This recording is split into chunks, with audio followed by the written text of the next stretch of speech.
sort of an analogy or picture to talk about, because this whole talk is how do we help these people with ADHD struggling in math. And we like the idea of a bridge, like a suspension bridge. And the whole idea is that our work as parents, as teachers, is to help individuals across that bridge. So we'll call this our math bridge.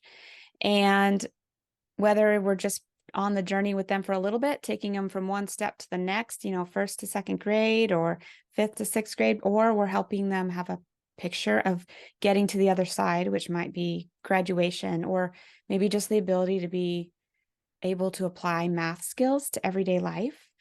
And so it's really kind of the bridge is sort of our math journey over the years. And the problem is for these students that are struggling in math, when they look at this bridge, it is missing planks, it's missing steps, there's huge gaps. They're they're fearing that they will fall through. And literally, we talk about students falling through the gaps. Like literally, it is a dangerous, and you talk about math anxiety. Just looking at the bridge, standing there at the beginning can fill you with enough anxiety that you don't even want to try. So our job is to talk about not only how do we help them across, we don't want them just crawling across, barely making it, but how do we help them confidently step onto the bridge and make that progress, so they feel confident in their abilities, they understand how math relates, and they can make that journey. So that's our analogy that we'll keep referring to today. So Brenda, if we're thinking about this bridge analogy and we're at the very beginning of it, what would you say is the first thing that's needed to help our struggling students to begin to make that process of excelling in math? Yeah. I love the bridge analogy. I do. I think our math learners would really enjoy that. The first thing I always go in and work on first is the nervous system response to the stressors of learning. If you wanted to bring the bridge analogy back in, that would be fear of heights. That would be the most likely the stress response, the nervous system response. Yeah. And before that individual gets on the bridge, they probably need to work on regulating and figuring out how to regulate those emotions and that nervous system response so they can securely get on the bridge and figure out how to navigate it. Fear really stops us from using our higher level thinking and navigating things. So I would say number one is emotional regulation. And that would be the ability to handle and manage stress and big emotions. And we see a lot of our kiddos have that. Yeah. And what's that connection, or how does ADHD and math connect with this idea of being emotionally regulated? Like specifically with ADHD, how does that work? Well, the thing about math is, like I said earlier, you do have to pull from your prefrontal cortex where your executive functioning skills are. Mhm. But when your nervous system kicks in and gives a fear response or stress response, the part of your brain back here, which is the emotional brain, that's going to boss these kiddos in math. Mhm. And then the overwhelm comes and they go in survivor brain. And then learning is the last thing that they are focused on. They are truly focused on surviving and getting through. I found this great study by a former grad student at University of Chicago. His name is Ian Lyons. He took two groups of people. He took people with math anxiety or struggles, and he took people who were excelling in math, and he gave them math problems, and he had an MRI going. And what was fascinating was those who had no issues with math previously, their prefrontal cortex was lighting up. So they are pulling all that focus, attention, all those things that we need for math, working memory, processing speed. He saw that correlation. But then we looked at the other group who had math struggles. They had nothing. There's barely anything lit up there. The emotional brain was fully Yep. lit up. Yep. So then what they did is they took that group with the emotional brain lit up and they emotionally regulated them. They addressed the emotions first, Yeah. and then they put them back in to do the math problems, and then they got 83% of the math growth, which is like this almost similar to the other group that had no Yeah. math struggles to begin with. Yeah. It Just, shows you right there the importance of it.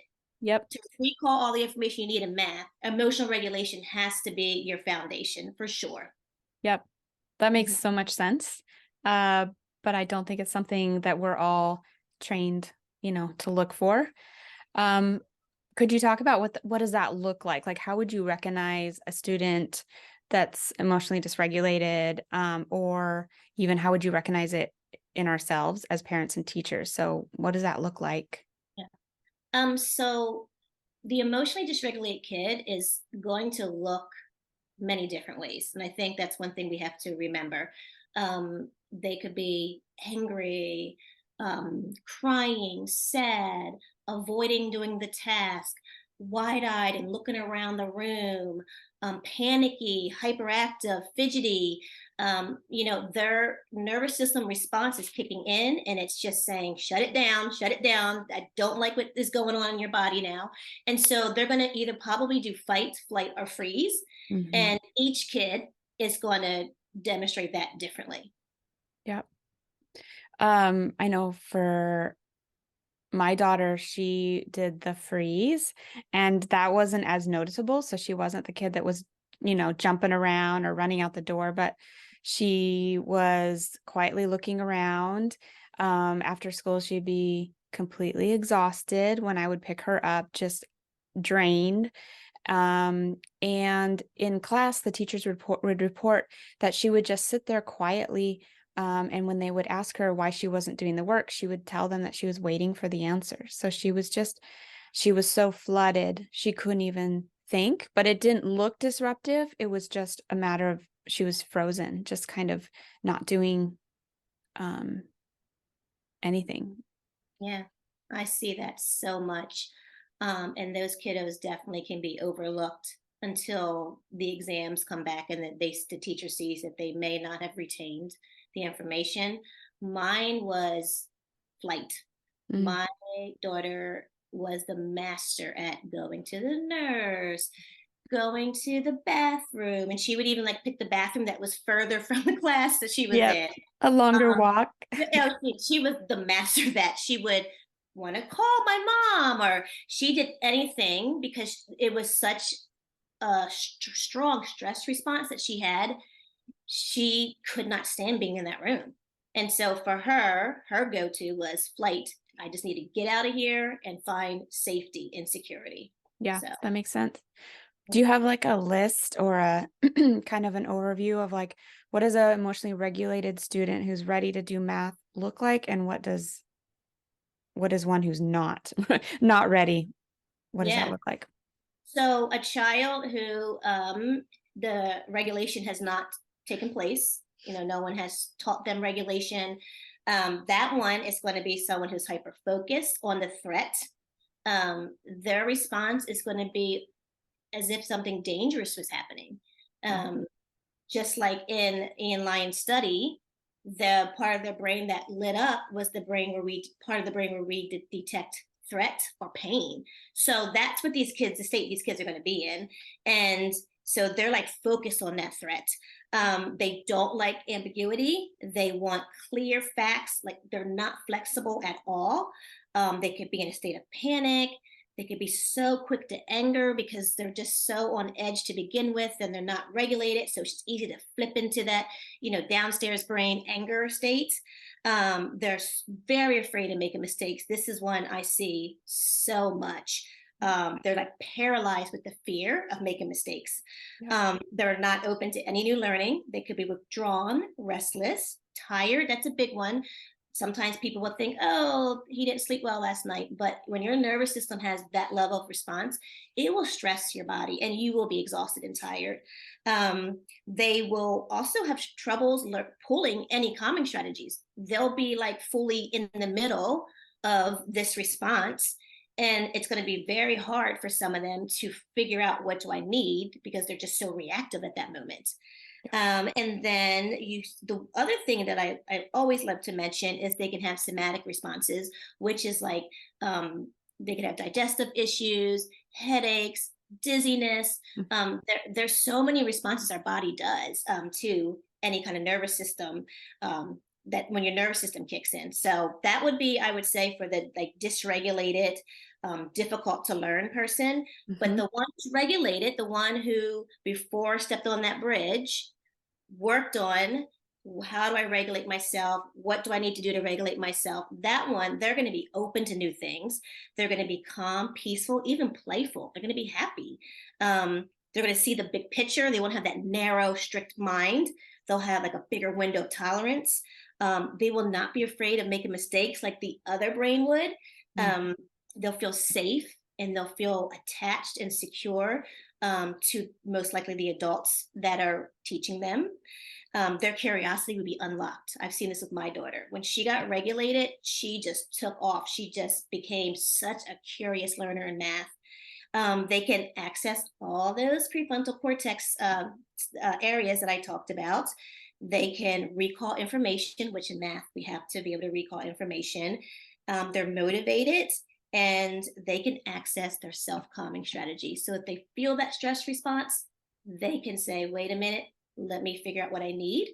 Because behavior is communication and usually it's an unmet need. So they can say, okay, I'm feeling this. And we teach them. Every kid that I work with, I teach first about emotion regulation and to recognize it and what does their body do, because everyone responds differently, like your daughter and my daughter. So I always work on let's recognize it. What does your body feel?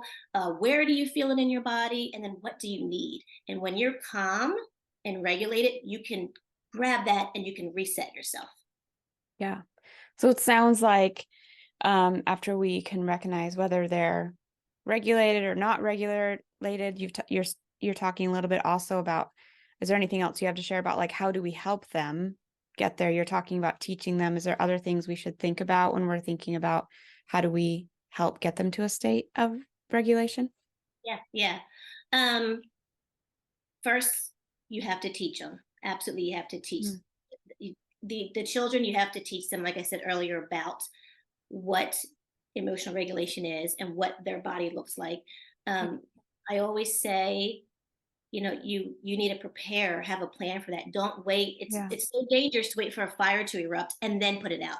And that's what a lot of kiddos I see do. They get Yeah. into the classroom, or if they're doing homework at home with their parents, or if they're with a Yeah. tutor, and they have that big stress response and it's like this big fire erupts, and then the adults are like, oh wait, what do we do? He's yelling, Yeah. he's screaming, he's crying, Yeah. and they're just like surviving. So Yeah. I say teach the plan first. Teach the Yeah. children, how their nervous system works and how to address it, and then you could pull the tools, because one Yeah. thing I've seen is one tool does not work for every kid. No. So some kids may need like deep pressure or soothing or rocking or Yeah. like a water. Some kids just need a drink of water. This is so many things that their body needs. Yeah. And so I love to do that. I had a client who was very aggressive. Like he was really aggressive. He was becoming a threat to the classroom. Like I was like the last resort before he was getting kicked out. Yeah. And when I went in, I think that the school just expected me just to throw tools and strategies at Yeah. him. And so I backed up and I said, can I first teach him emotional regulation? So I would pull Yeah. him and we worked over some time and we would practice and we made his list of tools. We made a visual Mhm. so he could have the list on his desk. Yeah. And it was so amazing. Mhm. He was able to regulate himself. And Yeah. then he was acing math. Yeah. Math, he didn't even have a true struggle in math. Yeah. It was his nervous system that was responding with the fear. Yeah. So I've seen that with so many kiddos. So I definitely think get those tools in there, but teach them how to regulate. Yeah. I love that too, because that's also important for, I would say, myself and like the grown-ups in the room to know beforehand when we're starting to feel that dysregulation in ourselves to already have a plan and know what it is that we need. Do we need the water? Do we need the walk around the classroom? Do we need some breathing? What it is that works for us to take a step back. So Yeah, I love that. yeah. And you're right, the adults have to be regulated too. Mhm. Um, neurons mirror neurons, and kids pick up. A lot of our kiddos are little empaths and they're little sponges of people's emotions. Yeah. And so they can pick up, they're very perceptive. That's one of our ADHD superpowers. And we really can see things, and we can like pull from other people's energy and look at little cues of like if someone looks distressed or they look unhappy. And so kids look to their teachers or their parents or whoever their educator is to be secure, solid, regulated. And Yep. so it's something, even with me, when I've had to do math with my daughter, I've had to really make sure I'm regulated first. Yep. And then I can go in there, and then we can work together to do the math. So yeah, you're right.